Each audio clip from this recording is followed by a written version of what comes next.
feudalismo é um regime que defende o império romano na Europa na Idade Média. O feudalismo era como se fosse uma troca de favores. O senhor feudal, ele dava um pedaço de terra para o camponês, em troca o camponês tinha que essa terra produzir. E essa produção ele devolvia ao senhor feudal, e em troca o senhor feudal dava a moradia e a proteção. Além disso, os camponeses ainda tinham que pagar impostos, no caso, os alimentos produzidos. A arte medieval foi, antes de tudo, uma arte usada pelo período religioso, que era usado pelos trovadores para enfeitar suas obras. A arte mais produzida e usada pelos medievais era o romântico e o gótico. Os pintores e escritores, na maioria das vezes, seguia as diretrizes do clero. Bom, dada a introdução do feudalismo, estaremos falando sobre o trovadorismo. Durante o século XII, XIII e XIV, desenvolveu-se um movimento poético chamado trovadorismo. Nessa época surgiram as cantigas, que eram, na verdade, para serem cantadas através de instrumentos musicais, como a viola, a flauta, entre outros. Para nós, é marcado didaticamente pela cantiga da Ribeirinha, que foi composta pelo pai Soares de Taveroz. Ele dedicou essa cantiga para Maria País Ribeiro. E essa cantiga a gente não sabe se foi escrita em 1189 ou 1198, porque os documentos que chegaram até nós são documentos muito precários.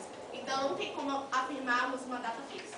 Este momento é marcado por uma dinâmica social teocêntrica, ou seja, Deus é o centro de toda a dinâmica social.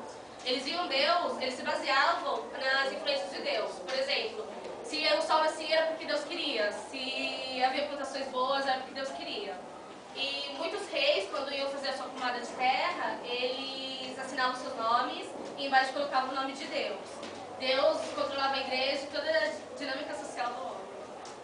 E aí estamos no final, mais ou menos, da Idade Média, que é marcada pela economia feudalista. E, então, era uma literatura de nobre, uma literatura de cortês. E isso circulava no meio dos nobres. E, então podemos dividir a sociedade em plebeus, vassalos, nobres e clérigos. Juntando tudo isso, seria uma nobreza.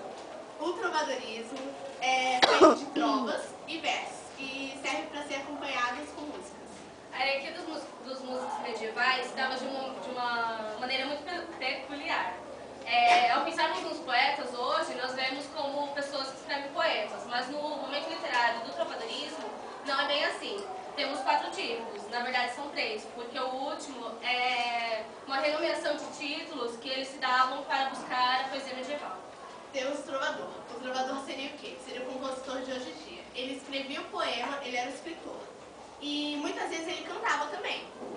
E não podemos esquecer de Dom Diniz, que Dom Diniz era um rei de Portugal. Então ele também era um grande compositor. Naquela época, os trovadores, ele particularmente eram pessoas da nobreza, que tinham mais acesso às letras. E Dom Diniz, ele fundou a primeira universidade de Portugal.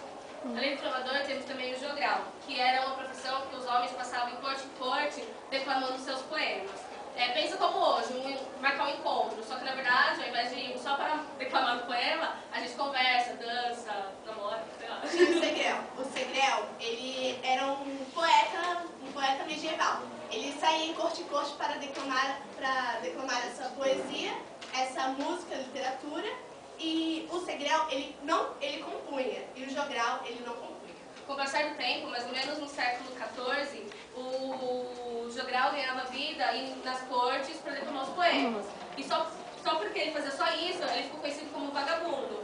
Então as pessoas mudaram o nome, em vez de ser jogral, passou para ser menestrel. Menestrel seria o quê? Seria aquela pessoa que vai em corte para declamar a poesia e não necessariamente faz a composição.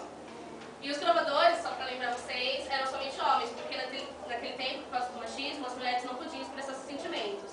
E as poucas que tentavam arriscar tinham que ter os poetas, que eles escreviam por elas. Daí veio a cantiga de amigo, que é homem fazendo, porém ele está se passando pela mulher. Que no caso, amigo significaria namorado ou amante. Não entendeu? É isso aí, gente. Agora a gente vai cantar uma musiquinha. Não riem, gente, é sério. Nossa, vocês já estão rindo. Vocês já estão rindo.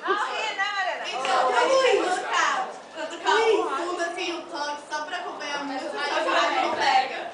Então, é isso. Vai ficar. Ou quem quiser usar música, porque essas tomadas aqui da escola quase não funcionam, né? Pode trazer e gravar no celular que funciona. As meninas do segundo ano, elas gravam no celular e põem o fundo musical.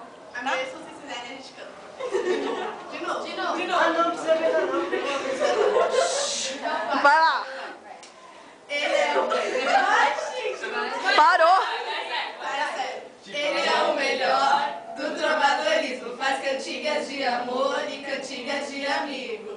Isso é verdade, digo porque sei. E além de tudo isso, ele ainda é o rei.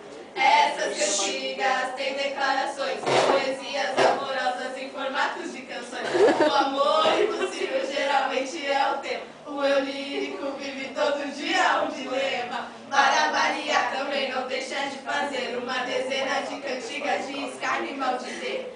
Tinha também preocupação ambiental. Dom Diniz é mara, ele é sensacional. Dom Diniz, escuta o que ele diz. Dom Diniz, Vai, Karine, você vai fazer parte do grupo. escuta o que ele diz. A universidade instituiu o português, prestígio cultural, essa é a bola da vez. Vassalagem amorosa, esse tema é demais. São ideias com muitas influências provençais. Na estrutura das cantigas era só paralelismo, ele tava dominando todo o trovadorismo. Os poetas se ligavam no lance musical, Decassílabo era o verso escolhido por geral. Dom Diniz é maneiro, ele é nota 10, só não se utiliza do recurso em média rei. Como louvar esse Portuga, porque ele é divino. Se não pensa como eu, meu irmão, tu é um cretino. Dom.